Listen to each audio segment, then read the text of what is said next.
In Invincible, the Invincible War was hard on everybody, with us losing characters we care about, and humans all over Earth feeling the pain of the variant Mark's actions, as a massive global rebuilding effort begins. In the wake of this catastrophe, Mark puts his differences with Cecil aside to join the cleanup efforts, and as he walks out into a crowd full of heroes doing exactly that, suddenly, Mark feels every muscle in his body seize up as he drops to the ground, and a massive beam of green energy hits him from behind. At that moment, Powerplex screams, "You! I can't believe you'd show your face here, after all the pain and suffering you've caused. How dare you?"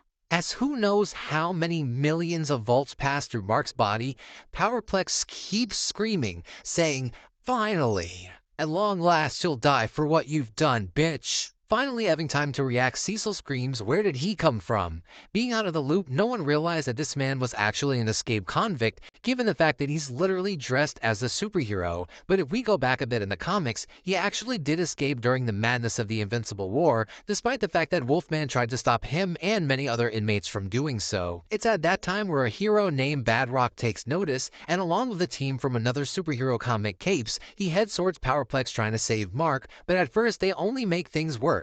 Any attacks on Powerplex just give him more energy and let him go on for longer. However, ignoring this, Mark punches the villain, knocking him into Badrock, who holds him down to the ground on Mark's orders, letting the man discharge all of the energy in his body as he rages out and repeatedly tries to escape this rocky grip. From this point on, things kind of unfold in a familiar way, and by that I mean Powerplex ends up being drained of all of his power, but he continues to crash out over Mark to Cecil, telling Cecil that he doesn't understand why they would help Invincible after everything he's done.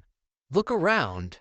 Everything here is his fault. Every dead body they find is someone Invincible killed. And as it gets quiet, with no one really knowing what to say, Badrock takes Powerplex through one of Cecil's comic-only teleporters, while for one last time the villain screams, "This is his fault, yo! Why can't anyone see that?" And this whole situation starts to directly parallel how Mark was behaving when they brought Darkwing back. However, unlike Mark, Powerplex doesn't have the sheer power to impose his views on others, or really go any further from here, so he ends up right back in the GDA's prison, while Mark hopefully has a really calm and pleasant day that he mostly won't remember from here.